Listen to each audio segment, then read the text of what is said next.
Hallo, der hat es sicher auch mitbekommen, vorletzte Woche. Der Jan Zimmermann von Gewitter im Kopf ist verstorben. Ich weiß nicht, das hat mich so fest mitgenommen. Ich habe einfach einen Schock gehabt.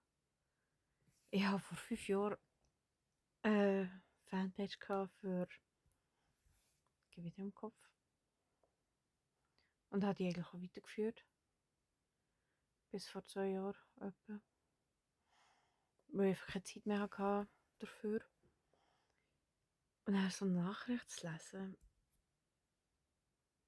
ist krass. Was haben wir in Corona-Zeit wirklich geholfen? Auf jeden Fall nur das Beste ab Familie.